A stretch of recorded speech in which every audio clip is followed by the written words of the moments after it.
परमेश्वराच्या उपकार स्तुतीकरिता आपण गीत गाऊया. गीत क्रमांक 134. हो दिव्य बाळ वाढते जाणीते मन. 134.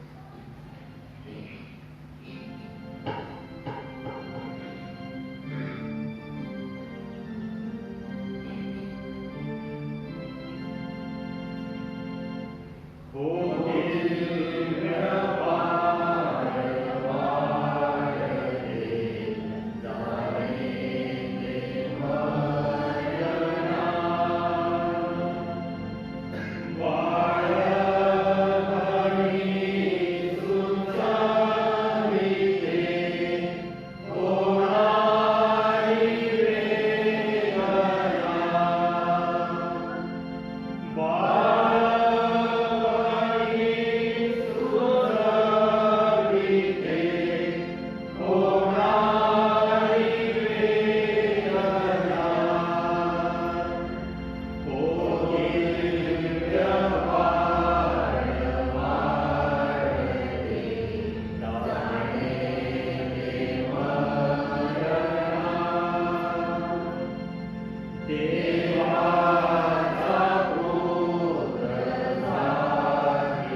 बसावे.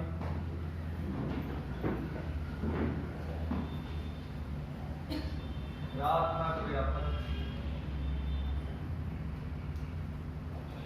हे सर्व समर्थ देवा, तुला सर्व अंतःकरणे उघडे व सर्व इच्छा माहीत आहेत आणि तुझपासून काही गुप्त नाही.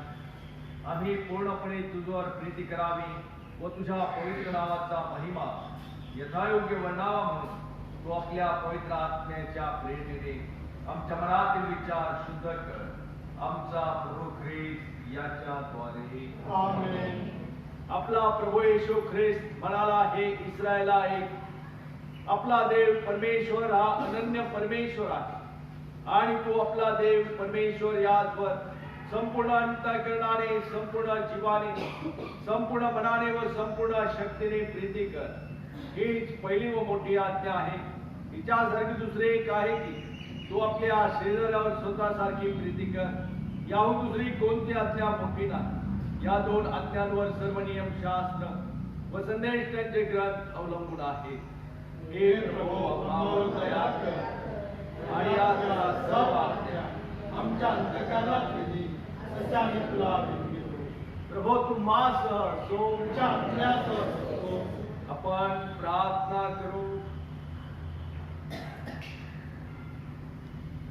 एपिफनी नंतरचा पहिला रविवार यासाठी नेमलेली 7 प्रार्थना पत्र आणि शुभवर्तमान. हे प्रभू, तुझा धावा करणाऱ्या तुझ्या लोकांच्या प्रार्थना तू दयेने स्वीकार असे आम्ही तुला विनवितो. आणि त्यांनी कोणती कर्तव्ये करावी हे त्यांच्या लक्षात यावे व त्यांनी जाणावे व ती विश्वासूपणे सिद्धीस नेण्याकरिता त्या कृपा व सामर्थ्य लाभावे असे तू दयेने आणि कृपेने कर. येशू ख्रिस्त आमचा प्रभू याच्याद्वारे आमेन. यावेळेस आपण पत्राचा जुन्या करारातून शास्त्र वगैरे घेऊया.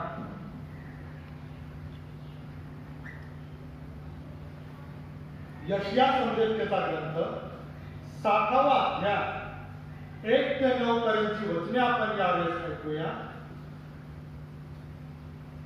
उठ, प्रकाशमान हो, कारण प्रकाश तुझकडे आला आहे. परमेश्वराचे तेज तुझवर उदय पावले आहे.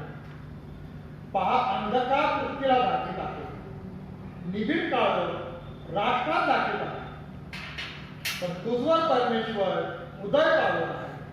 त्याचे तेज तुझवर दिसत आहे. राष्ट्र तुझ्या प्रकाशाकडे येतील, राजे तुझ्या उदय प्रभेकडे येतील. तो आपले डोळे वर करून चोहोकडे पाहा. ते सर्वत्र एकत्र होत आहे, तुझकडे येत आहे. तुझे पुत्र दुरून येत आहे. तुझ्या कन्यांना कडेवर बसून आणले. हे पाहशील तेव्हा तुझ्या मुखावर आनंद चमकेल. तुझ्या हृदयाला स्मरण येऊन ते विकास पावेल. कारण समुद्राकडून विपुल धन तुझकडे लोटेल. राष्ट्राची संपत्ती तुझकडे येईल. उंटांच्या झुंडी नित्यान एका एक तरुण उंट तुला व्यापून टाकतील. लोक सोने व ऊस घेऊन शबायतून येतील. परमेश्वराचा आनंद बागाने गुणवाद करतील. केदारचे सर्व कळल तुझकडे एकवट होत आहे. नबायुक्त एरके तुझ्या कामी येतील. ते मला पसंत पडून माझ्या वेदीवर चढतील आणि मी आपल्या सुंदर मंदिराची शोभा वाढवी. जे मेघाप्रमाणे धावत आहे, कबुतरे आपल्या घरकुंड्यांकडे उडून जातात, तसे ते उडत आहेत. ते कोण? खरेच दिव्य माझी वाट पाहत आहेत. तुझा देव परमेश्वर ह्याच्या नामासाठी, इस्रायलच्या पवित्र प्रभूसाठी तार्शिष्ट गर्भते तुझ्या पुत्रास त्याच्या सोन्या रुपयासही दुरून येऊन प्रथम येत आहे. कारण परमेश्वराने तुला वैभवयुक्त केले आहे. येथे जुन्या शास्त्र पाठ समाप्त होतो.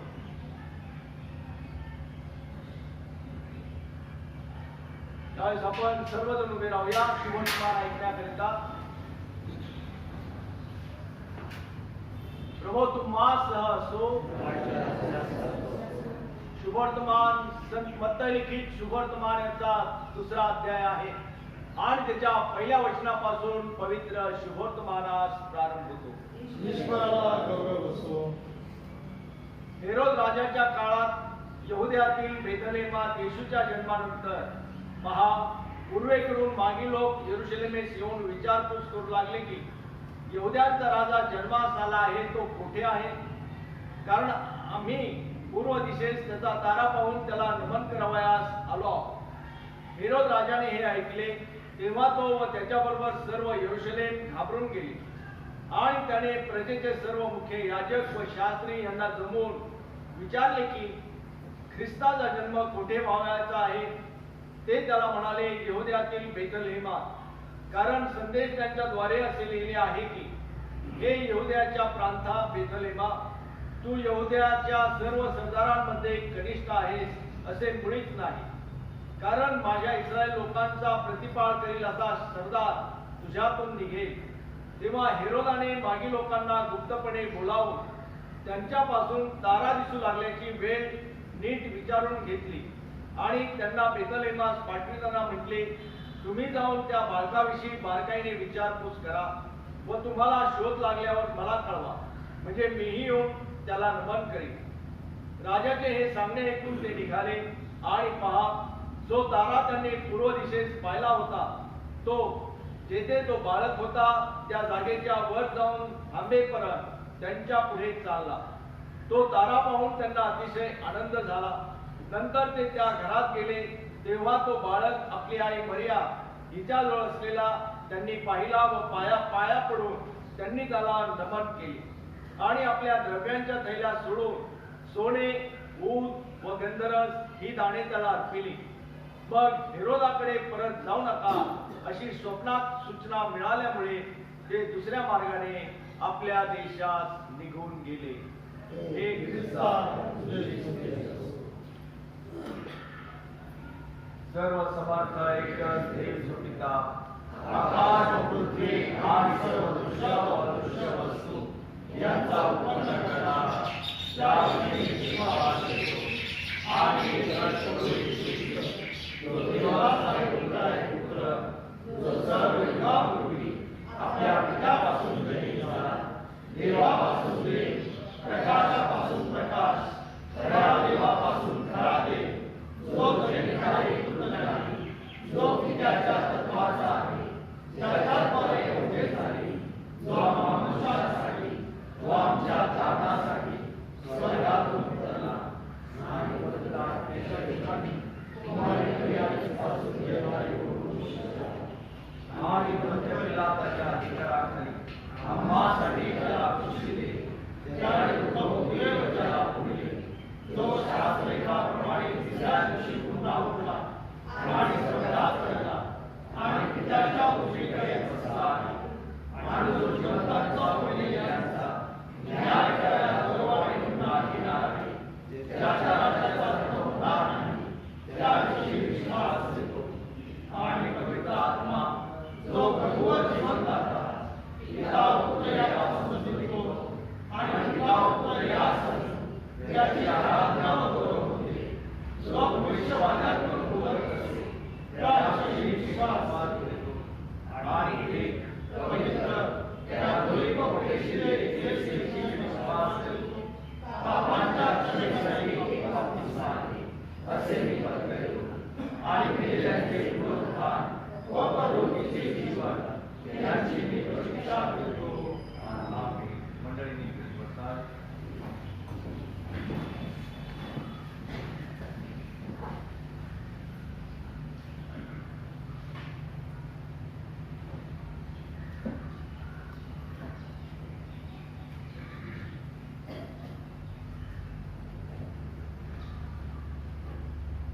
ज्योती सरोज कुमार साळवे यांच्याकडून रेव्हरंड डी.डी. सोनवणे यांना 1000 रुपये देण्यात आलेले आहे.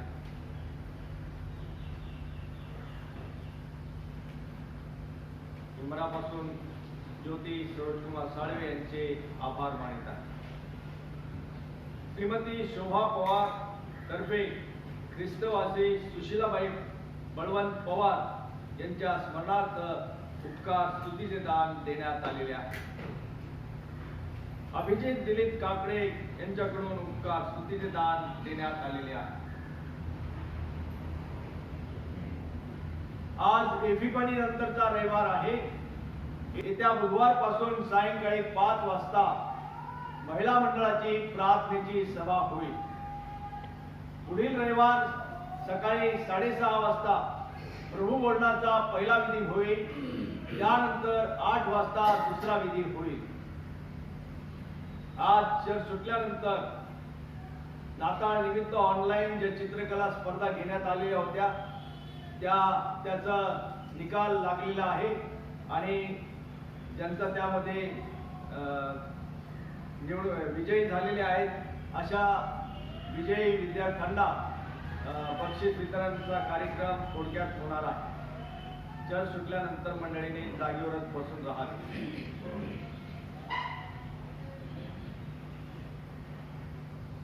विवाह घोषणा.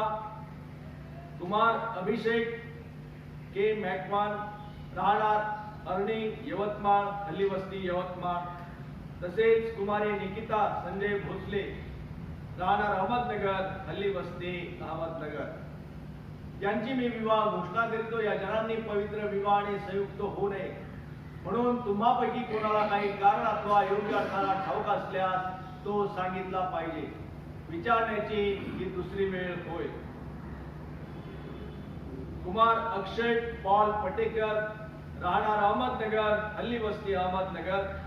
तसेच कुमारी श्वेता सिद्धार्थ ठोंबरे, राहणार अहमदनगर, हल्ली वस्ती, अहमदनगर.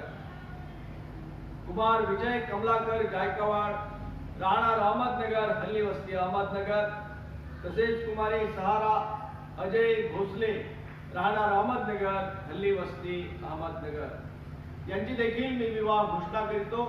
या जणांनी पवित्र विवाहाने संयुक्त होऊ नये म्हणून तुम्हापैकी कोणाला काही कारण अथवा योग्य अर्थाला ठाऊक असल्यास तो सांगितला पाहिजे. विचारण्याची ही पहिली वेळ होय. आज आपल्यामध्ये पालखीबाई उपस्थित आहेत. त्यांना मी विनंती करतो की त्यांनी प्रभूच्या वचनातून आम्हास मार्गदर्शन करावं. प्रार्थना करू आपण. सर्व समर्थ जीवन प्रभू परमेश्वरा, तुझ्या नावाला मान, महिमा, गौरव आता आणि सदा सर्व काळ असेल. नाही बापा, आता सुंदरसा दिवस तू आमच्या जीवनाला जोडलास. ही सुंदरशी तुझ्या मंदिरात येऊन बापा तुझी पवित्र भक्ती करण्याची संधी तू आम्हाला दिली. याबद्दल तुझ्या नावाला धन्यवाद देत आहे.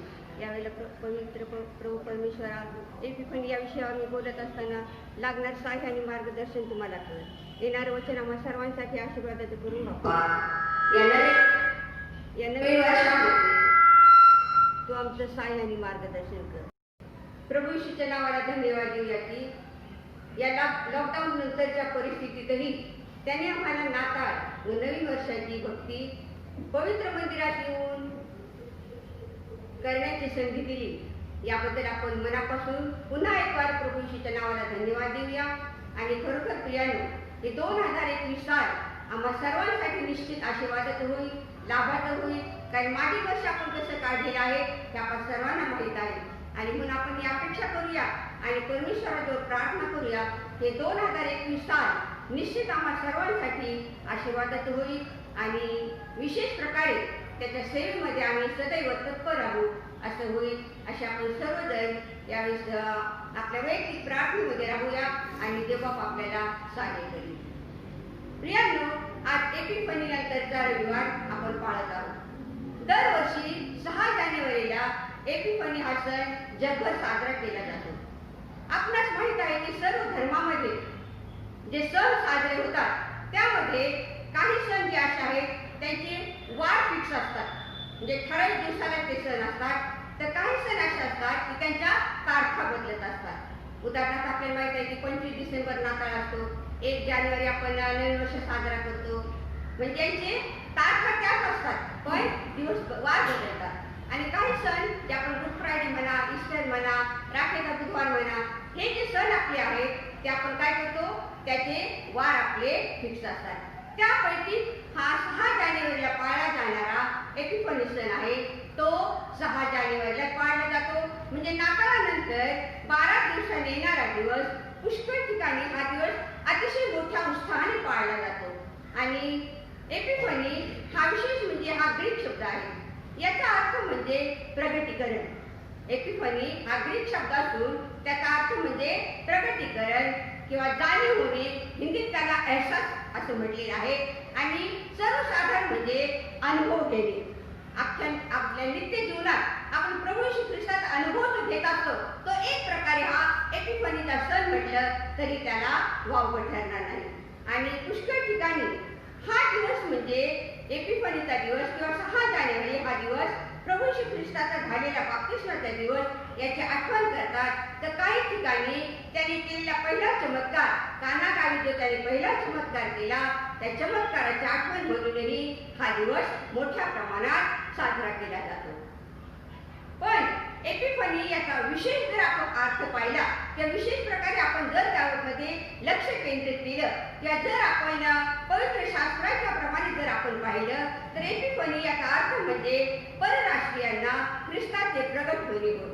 म्हणजे ज्ञानी किंवा माजी लोकांना येशू बाळाचे झालेले दर्शन म्हणून या दिवसाला मोठे महत्त्व दिले जाते. इंग्लिशमध्ये म्हटले आहे the wise men to travel to Bethlehem for the epiphany when they recognize him as the son of God. म्हणजे त्यावेळेस त्यांना कळालं की हा देवपुत्र जन्माला आलेला आहे आणि म्हणून मोठ्या ओढीने मोठ्या उत्कंठेने ते सर्वजण बेथलेहेमाकडे हे तिन्ही मागे निघालेले आहेत. म्हणजे त्यांना जे झालेलं प्रगटीकरण त्या प्रगटीकरणाची आठवण म्हणून हा एपिफनी सण मोठ्या प्रमाणात साजरा केला जातो. आणि या दिवसाला मोठे महत्त्व दिले जाते. 1 डिसेंबर पासून सुरू होणाऱ्या नाताळ या सणाची सांगता साधारणपणे एपिफनी या सणाने पुष्कळ ठिकाणी केली जाते आणि त्यावेळेस मोठं प्रीतिभोजन आयोजित केलं जातं.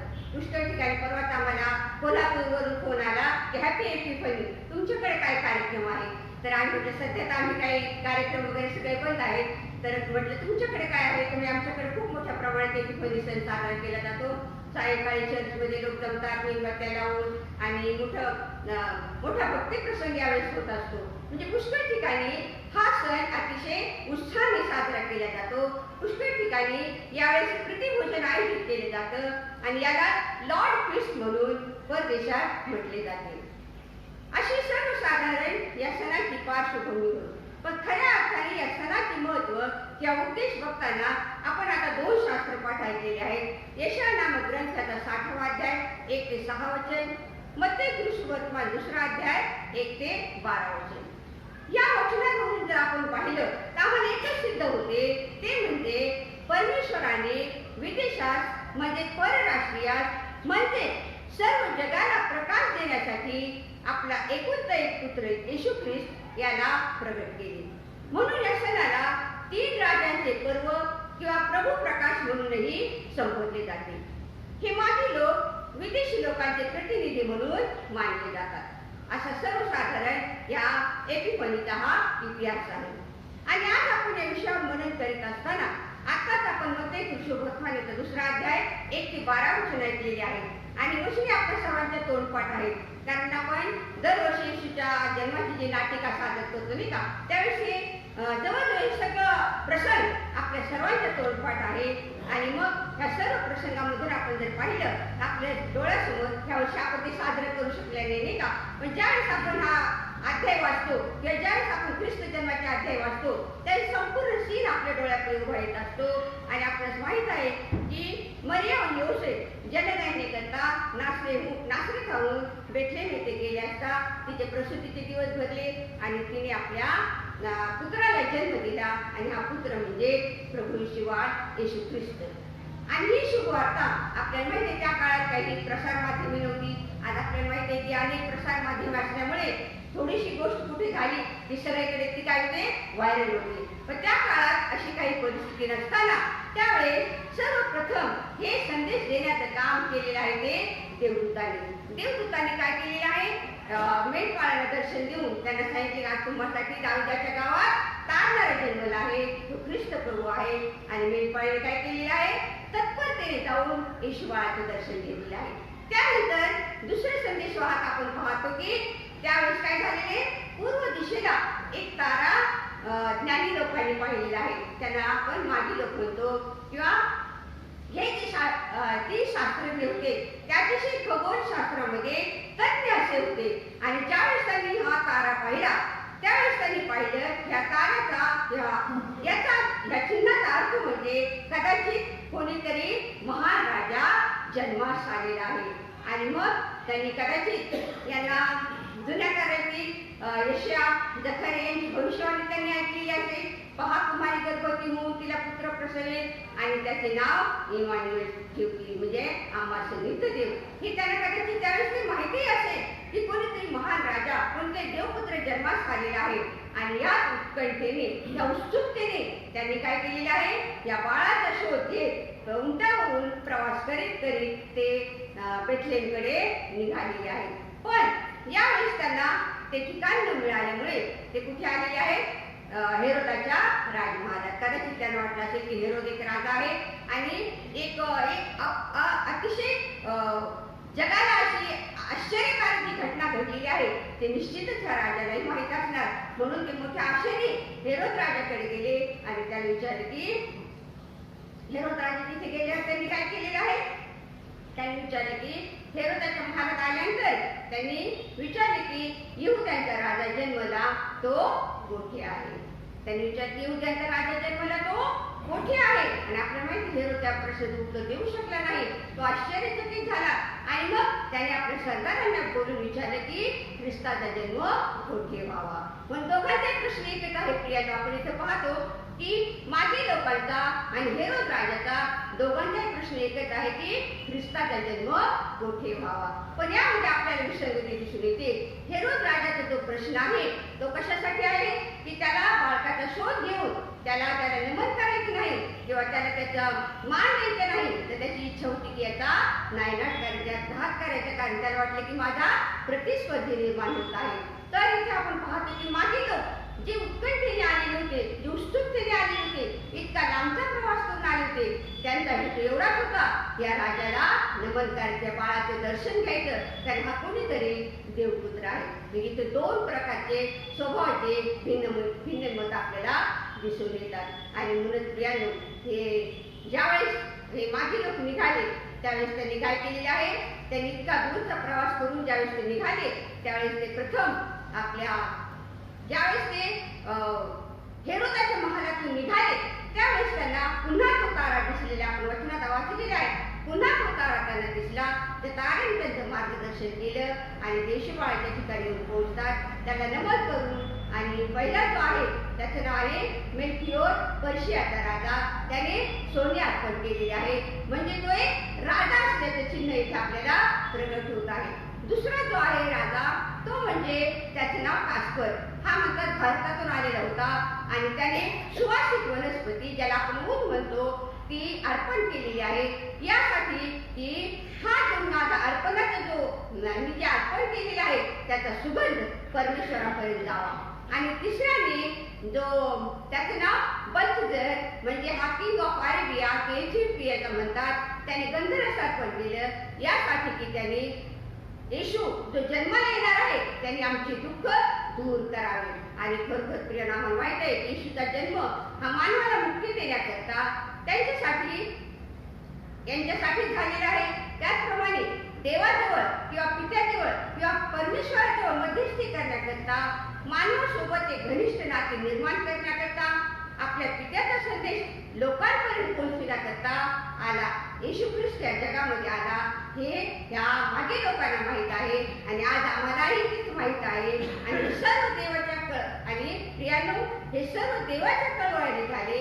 त्याच्या योग्य उदय प्रभेने वरून आमची भेट घेतली यासाठी की ज्या अंधारात व मृत्यूछायेत असलेल्या प्रकाश द्यावा आणि आमचे पाय शांतीच्या मार्गाने लावा.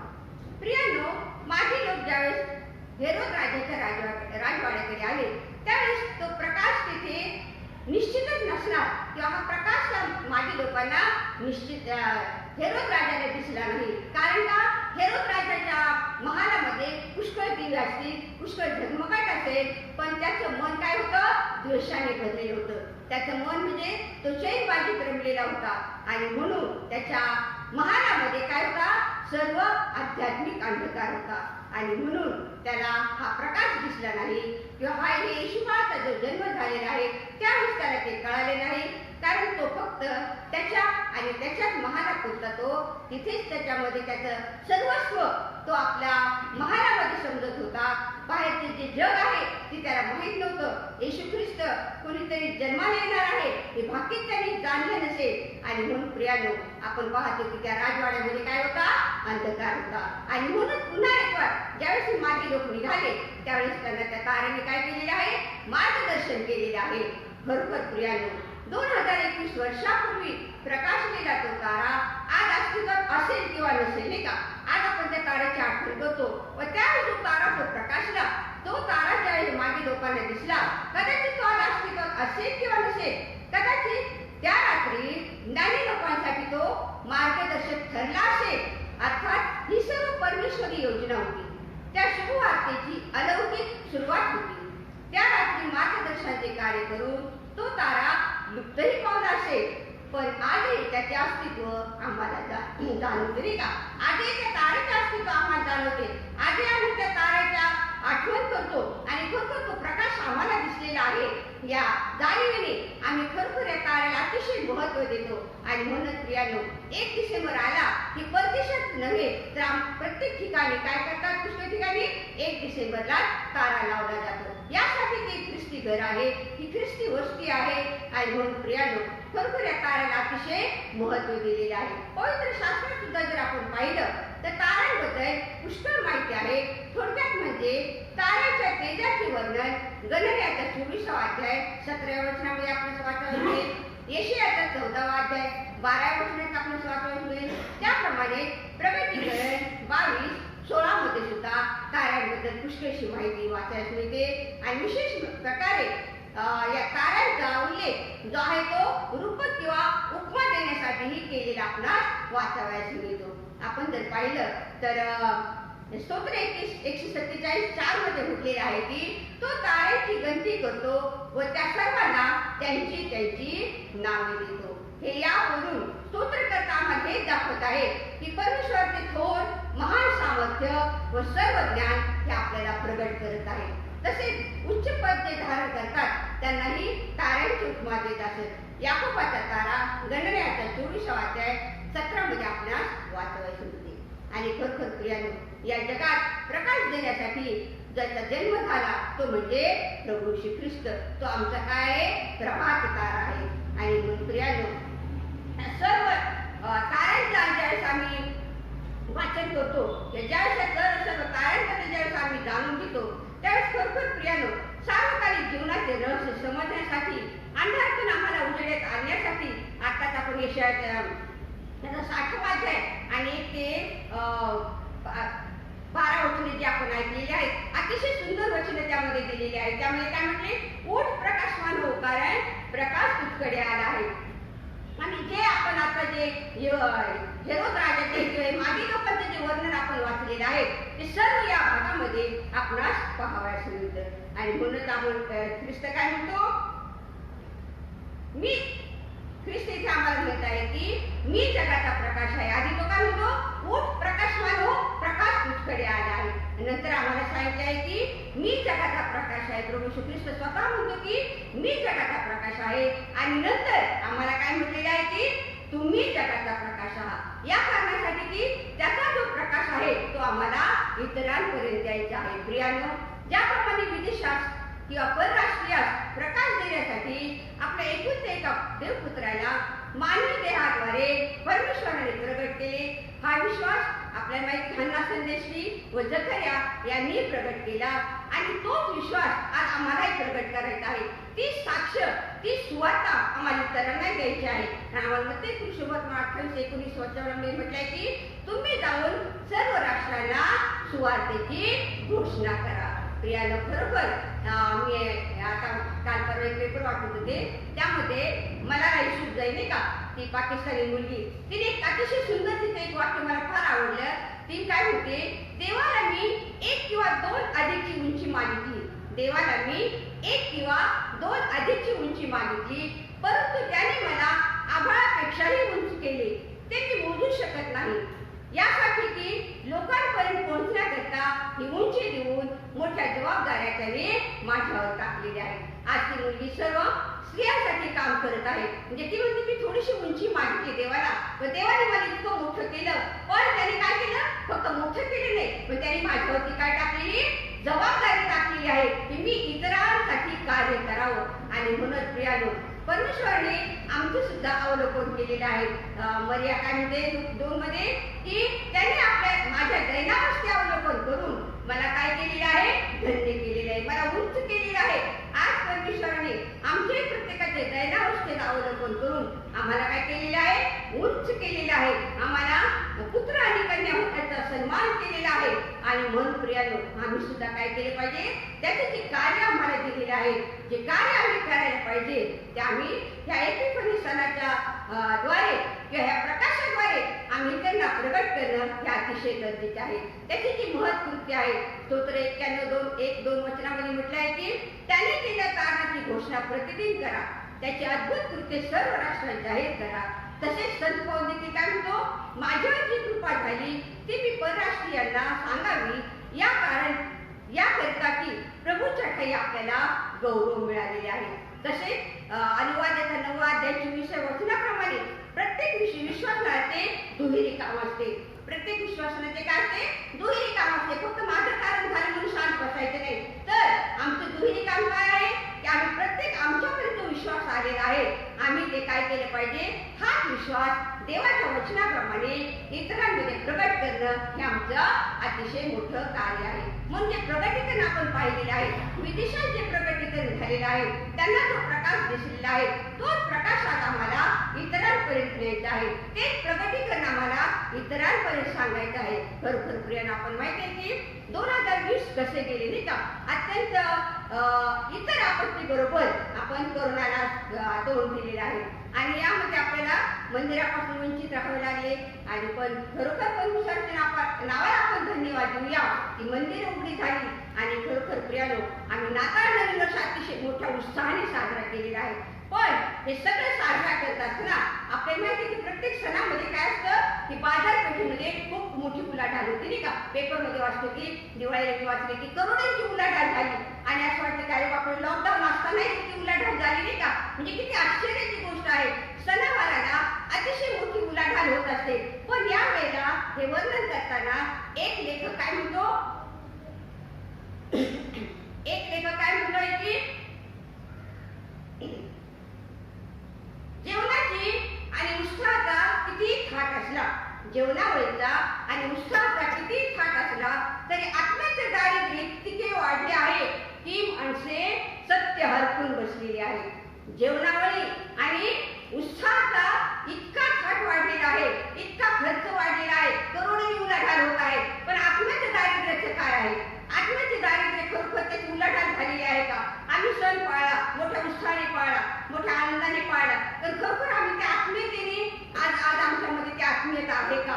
म्हणतो की सर्व मोठे उत्साहाने पाळले जातात, व आत्म्याचे दारिद्र्य दिवसेंदिवस वाढत आहे. याची परिस्थिती आपण जगामध्ये पाहत आहोत. आणि जगाची परिस्थिती पाहिली तर खरोखर आत्म्याचे दारिद्र्य इतकं वाढलेलं आहे की त्याची आपण गणतीच करू शकत नाही. जर आत्म्याचे दारिद्र्य वाढले नसतं, त्या लोकांना जर खरंच सत्य समजलं असतं, तर इतक्या असं म्हणतात की बोधकथा आहे त्या फक्त पुस्तकातच राहिल्या असत्या नाही का? आज बोधकथा विद्यार्थ्यांनी सांगाव्या लागतात. का सांगाव्या लागतात? की त्यामधून काहीतरी बोध घ्यावा. पण जर या आत्म्याचे दारिद्र्य जर गेलं तर बोधकथा ह्या काय होतील? फक्त पुस्तकापुरते राहतील. पण प्रियानं, खरोखर आज आत्म्याचं दारिद्र्य इतकं वाढलेलं आहे तर आम्ही त्याचा विचार सुद्धा करू शकत नाही. आणि म्हणूनच हे प्रगटीकरण हा एपिफनी सण आम्ही यासाठी साजरा करत आहोत की या प्रगटीकरणाद्वारे आम्ही आमच्या आत्म्याचं परीक्षण करावं. त्यांनी ताऱ्यांचं निरीक्षण केलं, तो प्रकाश त्यांनी पाहिला. आज आम्ही तोच तारा आमच्या अंतःकरणात घेऊन त्या प्रकाशाचं निरीक्षण करणं गरजेचं आहे. आज आपण जर पाहिलं तर पवित्र शास्त्रानुसार किंवा बायबलनुसार जे लॉकडाऊनद्वारे आजच्या तारखेपर्यंत जी परिस्थिती आहे ती चालूच आहे. आज हे लॉकडाऊन काही संपले नाही का? आज ही परिस्थिती तशीच आहे. आणि याचा उल्लेख जर आपण पाहिला तर आमोशाचा 8वा अध्याय 2 ते 13 वचन, इर्मिया 16 4 ते 9 वचन, येशया 2 11 26 20 या सगळ्या वचनांद्वारे आपण जर पाहिलं किंवा ती वचने जर आपण वाचली तर त्यामध्ये आपल्याला हेच समजून येईल की मंदिरं बंद झाले, देवळातील आराधना बंद झाल्या, लोक मृत्युमुखी पडले. हे सगळं घडलेलं आहे कशाप्रमाणे? पवित्र शास्त्रानुसार. आणि म्हणून यशया 55:11 मध्ये म्हटलंय की यहोवाचे वचन पूर्ण झाल्याशिवाय राहत नाही, नाही का? देवाने जे वचन दिलेले आहेत, जो जुना करार दिलेला आहे ते तंतोतंत घडलेले आहे नव्या करारामध्ये, नाही का? आणि हा नवा करार आज आम्ही पाळत असताना खरं आज आमच्यावरती ज्या जबाबदाऱ्या दिलेल्या आहेत, आम्हाला सांगितले आहे की तुम्ही जाऊन काय करा? सर्व राष्ट्रात सुवार्ता सांगा. आणि म्हणून प्रियानो, आज आम्हाला सगळ्यांनी तत्पर राहणं गरजेचं आहे. 2021 साल आम्हाला दिलेला आहे, पुन्हा एक संधी आम्हाला दिलेली आहे. आपल्याला माहिती आहे की एक हे पाम्पलेट एक असतं, नाही का? दरवर्षी आम्ही बायबल कसं वाचावं, दरवर्षी मला वाटतं कोणाचं मला ते काय आठवत नाही, पण आपल्याला ते बुकमार्क, पण आपण काय करतो? ते बुकमार्क म्हणून आपण बायबलमध्ये ठेवतो. त्याप्रमाणे जर आपण खरोखर ते बायबल वाचन केलं, आज एकही व्यक्ती असा राहणार नाही की त्याचं पूर्ण बायबल वाचन होणार नाही. कारण वर्षभरात ते बायबल कसं वाचावं हे आम्हाला त्याची प्रिंट दिलेली असते, पण आम्ही त्याचा उपयोग फक्त कशासाठी करतो? बायबलमध्ये बुकमार्क म्हणून ते ठेवतो. आणि म्हणून प्रियानो, हा जो शेवटचा काळ आहे, पण 21 साल आम्हाला पुन्हा एक वाट दिलेली आहे. म्हणून मत्तईची गोष्ट 21:18 सांगितलंय की तुम्ही या सर्व गोष्टी पाहाल तेव्हा तो जवळ दाराशीच आहे असे समजा, नाही का? एका ठिकाणी म्हणते तो वेशी जवळ आहे असे समजा. वेश म्हणजे नाही का, आपला एखादा पाहुणा येणार असेल, तो जर म्हटला मी दिल्ली गेट पर्यंत आलो, आपण तिथे धावपळ करू, नाही का? अरे इतके जवळ आलेले. मग इथं काय सांगितले की हा प्रभू श्री ख्रिस्त हे सगळ्यात चिन्ह तुम्ही पाहता तेव्हा तुम्ही काय समजा की तो दाराजवळ आहे. म्हणजे किती तो जवळ आलेला आहे, तो दार ठोकीत आहे आणि अंतःकरणाचं दार उघडण्यात आमचं काम आहे. म्हणून प्रियानो, जर या लॉकडाऊनच्या परिस्थितीमधूनही आपण जर काही शिकलो नसेल तर खरोखर प्रियानो याचा आम्हाला काहीच उपयोग नाही. तर लॉकडाऊन मध्ये आम्ही पुष्कळ गोष्टी शिकलो, त्या जर आज आम्ही अनुकरण त्याचं जर केले नाही तर असं होईल की आम्ही काहीच शिकलो नाही. आणि म्हणून प्रियानो, काळ हा काय म्हणतात? आरशासारखा असतो. त्याच्यात जर आपण डोकावून पाहिलं तर आपल्या गुण अवगुणांचं आकलन करणे किती गरजेचे असते, हेच अनुभव आम्हाला आज जगण्यासाठी अतिशय गरजेचा आहे. मागचा काळ किंवा आतापर्यंत आमचा काळ, प्रत्येकाच्या जीवनाचा काळ किंवा मागच्या वर्षाचा जर काळ आम्ही जर आमच्या डोळ्यात आम्ही आरशासारखा, तर आम्हाला किती स्पष्ट त्याचे चित्र दिसेल. ज्याप्रमाणे आरशात आम्ही आमची प्रतिमा पाहिलं, आम्ही आमचे विस्कटलेले केस नीट करतो, नाही का? तसे जर आम्ही आरशामध्ये जर पाहिलं, त्या काळाच्या आरशामध्ये पाहिलं, तर आमच्यामध्ये किती उणीव असतील, किती आमच्याकडून काय घडलं असेल, त्याचे जर आम्ही परीक्षण केलं तर खरोखर 2021 साल निश्चित आमच्यासाठी काय होईल? आशीर्वादाचं होईल. अनेक गोष्टी आम्ही त्यामधून शिकू आणि हे 21 सालामध्ये ज्या नको असलेल्या गोष्टी आम्ही त्या टाकून देऊ आणि खरोखर 21 साल आमच्यासाठी परमेश्वर निश्चित आशीर्वाद करणार आहे. पण या मागे लोकांनी ज्याप्रमाणे येशूचा शोध आधी कसोशीने केला, मोठ्या धैर्याने ते गेले आणि खरोखर त्यांना त्या येशूबाळाचं दर्शन झालेले आहे. आणि खरोखर प्रियानो, आज आपणही त्या येशूबाळाचा शोध, आज येशूबाळ नाही पण तो काय आहे? आमच्यासाठी मध्यस्थी करत आहे, तो पुन्हा येणार आहे, हे आम्ही लक्षात ठेवलं पाहिजे. त्याच्या येण्याचा काळ हा जवळ आलेला आहे. आणि म्हणून पुन्हा एक वर 21 साल आम्हासाठी दिलेला आहे. आणि खरोखर प्रियानो, 21 सालामध्ये जी संधी आम्हाला दिलेली आहे त्या संधीचा आपण सर्वजण लाभ घेऊया. आणि खरोखर आम्ही स्वतःच नाही तर आमचे जे दुहेरी कर्तव्य आहे, स्वतःसाठी आणि इतरांसाठी आम्ही कार्य करायचा प्रयत्न करूया. देवा करो 21 साल आम्हा सर्वांसाठी आशीर्वादाचं करो आणि हा एकीपणीचा सण देखील आपल्यासाठी आशीर्वादाचा करून त्याचं प्रगतीकरण आम्हा प्रत्येकाला प्राप्त हो, हीच प्रभूची माझी प्रार्थना. प्रार्थना करूया आपण. कुणी या ठिकाणी जे धार्मिक गाण्याचे कॉम्पिटिशन झालेली होती त्यामध्ये तिच्या ग्रुपचा दुसरा क्रमांक आलेला आहे. परमेश्वराने स्वरूपाला जे सामर्थ्य दिलं, शक्ती सामर्थ्य दिलं, धैर्य दिलं आणि प्रभूच्या सुंदरशा भक्तिरूपाने प्रभूचं गौरव तिने केलं, याबद्दल विशेष आपण परमेश्वराची उपकार स्तुती करूया. हे प्रभू, तो आमची प्रार्थना आहे. आपण आपली अर्पणे आदराने व सद्भयाने प्रभूला सादर करूया. त्याच्या डेऱ्यात मी उत्सवपूर्वक यज्ञ करेल, मी गायन वादन करेल, परमेश्वराचे गुणगान करेल. सर्व राजे त्याला दंडवत घालतील, सर्व राष्ट्रे त्याची सेवा करतील. यावेळेस आपण सर्वजण उभे राहूया आणि गीत क्रमांक 470 ख्रिस्तार्पणमस्तु अवघे ख्रिस्तार्पणम. यावेळेस दान पात्र घेण्यात 470.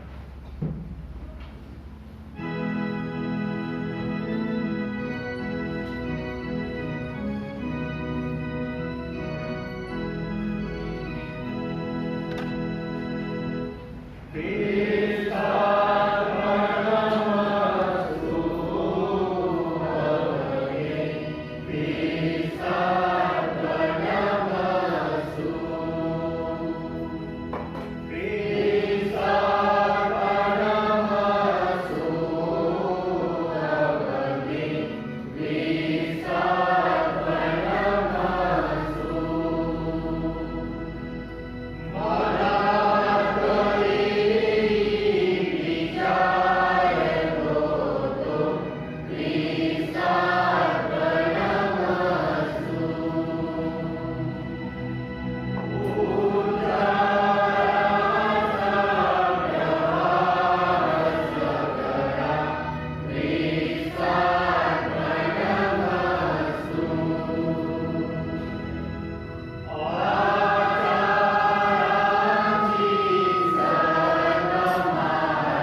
दानार्पणाची प्रार्थना करूया.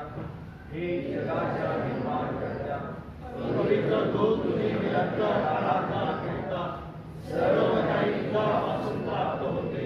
तुझ्यापासून प्राप्त झाले आम्ही तुला देत आहोत. ही जन्मदायी अर्पणे जी तुझ्या पवित्र मेजावर आम्ही सहजतेने सादर करीत आहोत, त्यासहित आम्ही आपल्याला अर्पून तुझ्या सेवेकरिता तू तथापि ईश्वराला सादर करतो. त्यांचा तू स्वीकार कर असे आम्ही तुला नम्रपणे विनवितो. येशू ख्रिस्त आमचा प्रभू याच्याद्वारे आमेन. मंडळींनी खाली बसला.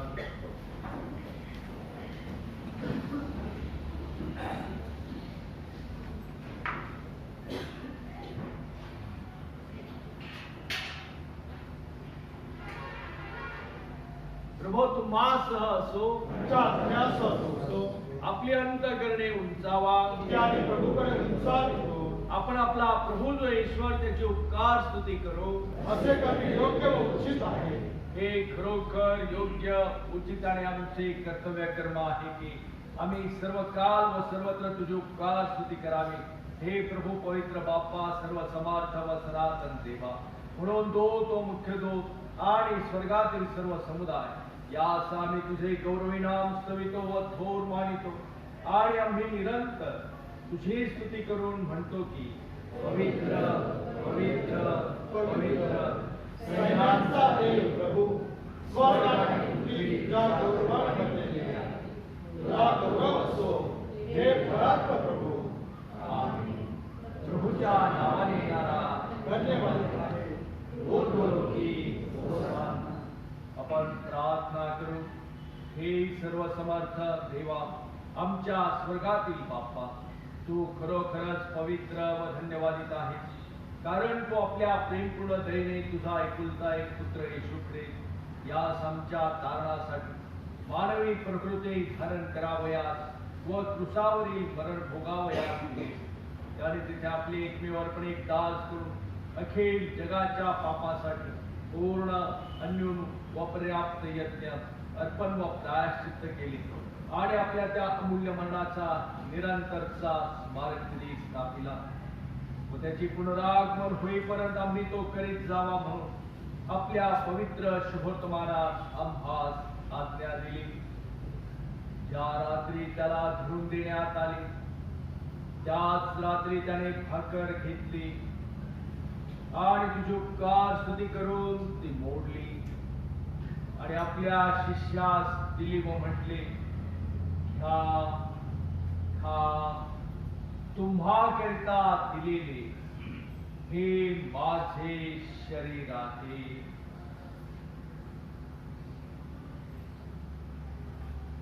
माझ्या स्मरणार्थ तुम्ही हे करा.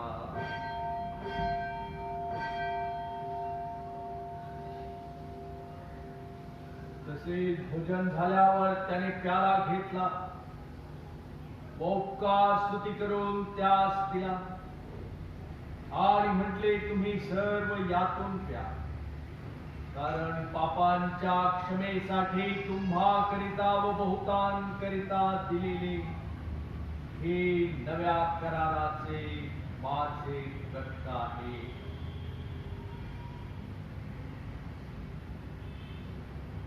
जितकेदा तुम्ही हे प्याल तितकेदा माझ्या स्मरणार्थ तुम्ही हे करा.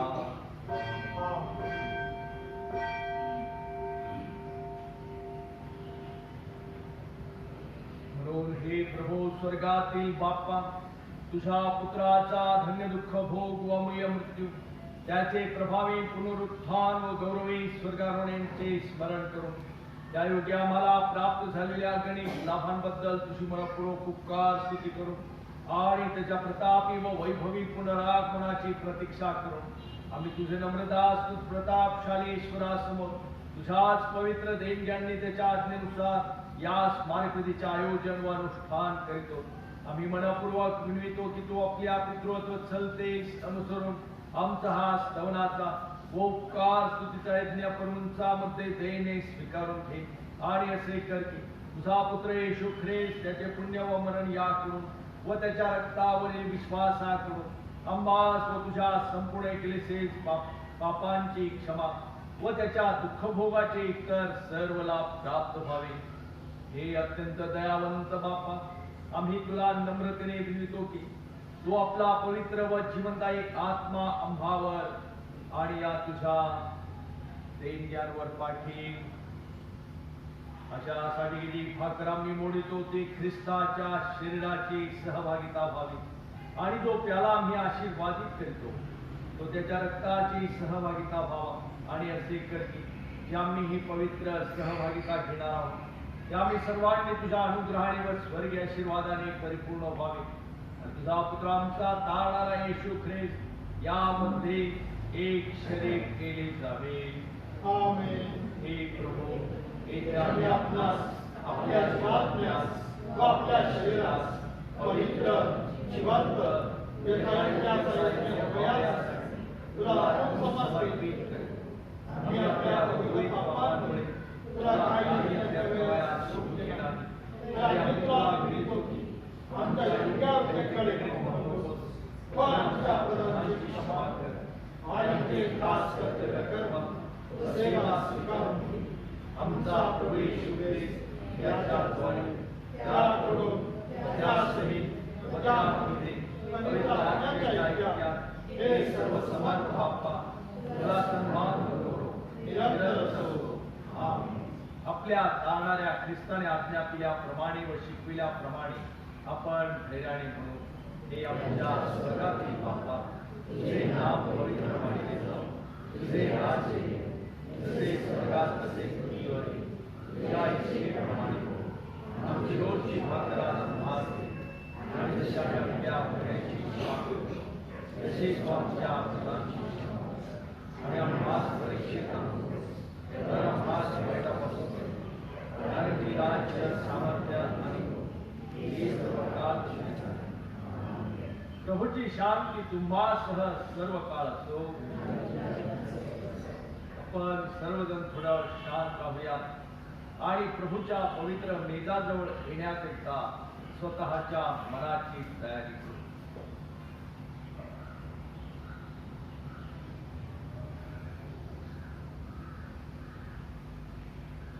आपण नम्रतेची प्रार्थना करू. हे दयाळू प्रभू, आम्ही आपल्या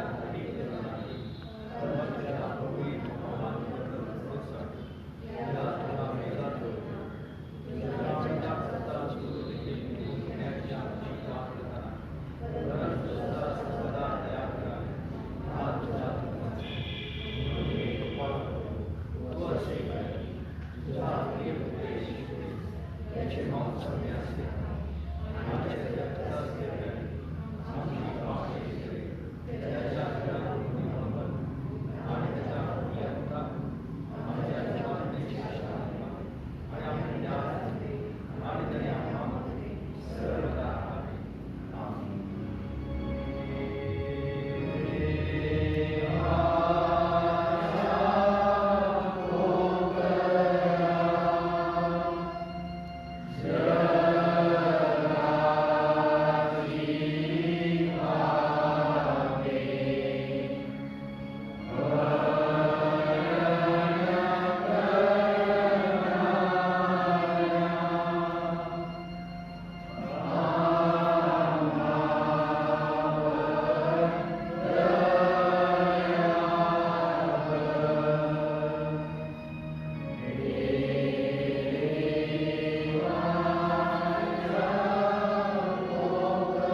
प्रभो तुम्हासह असो. आपण प्रार्थना करू. हे सर्व समर्थ व सदैव जिवंत ईश्वरा, आम्ही मनापासून उपकार यासाठी करतो जे आम्ही या पवित्र रहस्याचा याचा योग्य स्वीकार केला आहे. की आम्हाला तो आपला पुत्र येशू ख्रिस्त आमचा तारणारा याच्या अमूल्य शरीराच्या व रक्ताच्या आध्यात्मिक अन्नाने प्रसन्न होऊन पोषितो आणि याकडून तो आमची खात्री करीतोस की तुझी कृपा व प्रसन्नता आम्हावर आहे आणि सर्व निष्ठावान एवढी धन्य मंडळी जी त्या पुत्राचे रहस्यमय शरीर आहे तिच्या आम्ही खरोखर संयुक्त अवयव आहोत आणि तुझ्या प्रिय पुत्र दुःख भोग तू अमूल्य मरण याच्या पुण्यामुळे तुझ्या सनातन राज्याची आशा व आश्चर्य वाढीस आहोत. हे स्वर्गातील बाप्पा, तुला मी अत्यंत नम्रतेने विनवितो की तू आपल्या अनुग्रहातून आम्हाला असे सहाय्य कर की आणि सर्वदा त्या पवित्र सहभागीत राहावे आणि सत्कर्म करावी म्हणून तू नियोजले आहेस की आम्ही करावी. येशू ख्रिस्त आमचा प्रभू याच्याद्वारे तर तुझसह तो पवित्र आत्म्यासह सन्मान व गौरव निरंतर असो. आमेन.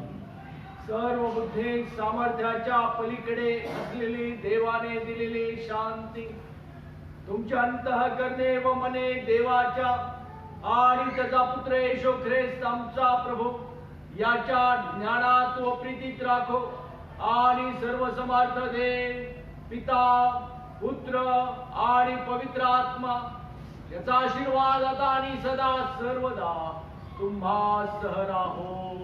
आमेन.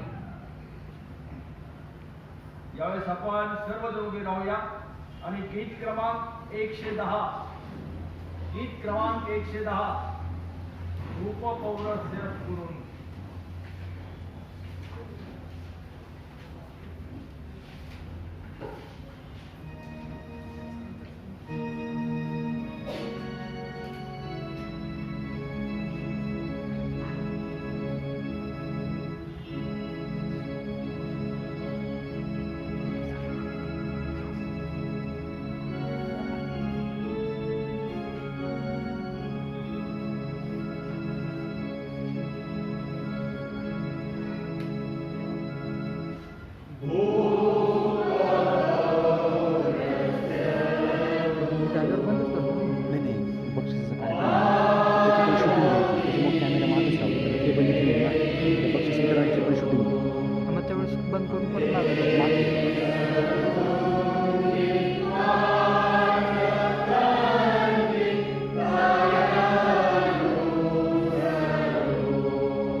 मंडळीने खाली बसून राहावे.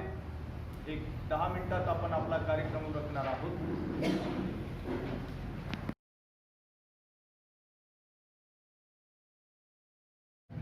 कृपया बसून घ्यावे मंडळी. बाहेर कोण आहे त्यांनी कृपया बसून घ्यावे. आपण लवकरच कार्यक्रमाला सुरुवात करीत आहोत आणि अवघ्या 10 मिनिटातच आपण कार्यक्रम आवडत आहोत. कमिटी मेंबरनी कृपया या साईडला येऊन बसावे.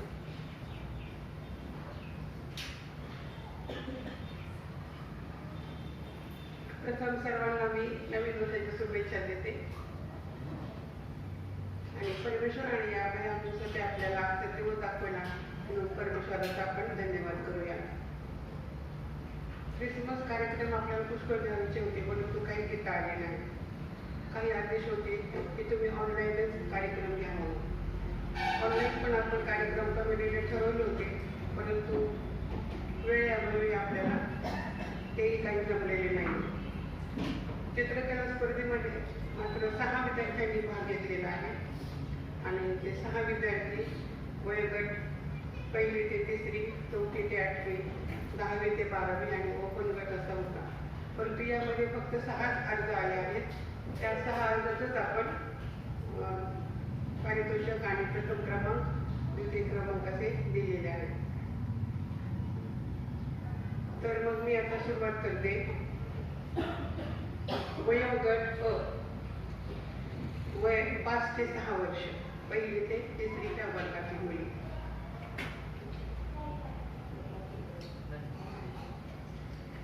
मायरा रोहित वैरागर, द्वितीय क्रमांक. हो, द्वितीय क्रमांक. आपण टाळी वाजवण्याने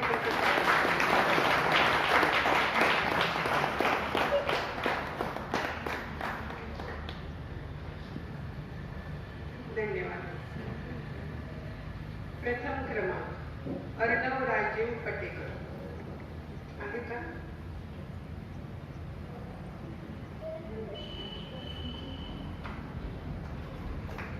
पण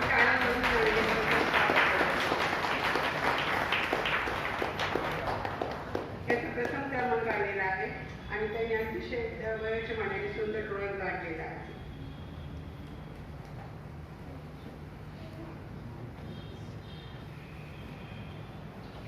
ब गटामध्ये 4थी ते 8वी पर्यंत मुलांचे अर्ज मागवले होते परंतु फक्त एकच अर्ज प्राप्त झाल्याने आपण एकच नंबर काढलेला आहे.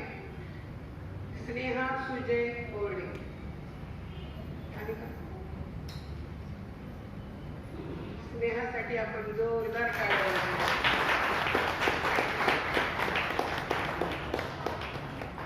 धन्यवाद.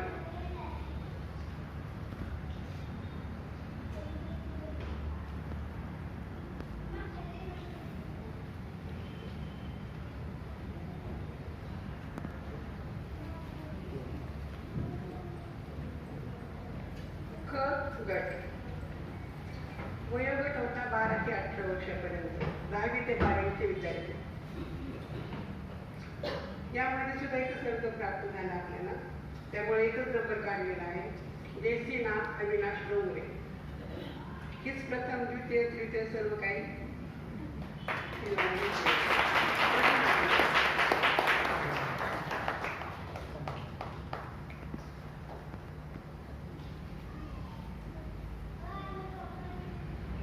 चौथा गट आहे खुला गट. खुल्या गटामध्ये सर्वांनाच आवाहन केले होते परंतु फक्त एकाच घरातल्या दोघीच जागृत होत्या आणि स्वरूप आणि रिया अशा त्या आहेत बहिणी. आणि रिया राजेश साळवे हिला मी आमंत्रित करते. रिया आहे, स्वरूप आहे का? या स्वरूपा तिचा प्रथम क्रमांक आलेला आहे आणि अतिशय उत्कृष्ट त्यांनी ड्रॉइंग काढलेला आहे आणि परमेश्वराने खरोखर तिला फार सुंदर कला केलेली आहे आणि त्याकडे तिने आज स्टेज केलेला आहे आणि तिचं सर्वांतर्फे मी अभिनंदन करते. स्वरूपा आणि रिया आली नाही आहे तर रियाचं पण तिनेच घ्यावं. सभागृह समितीला विनंती करते.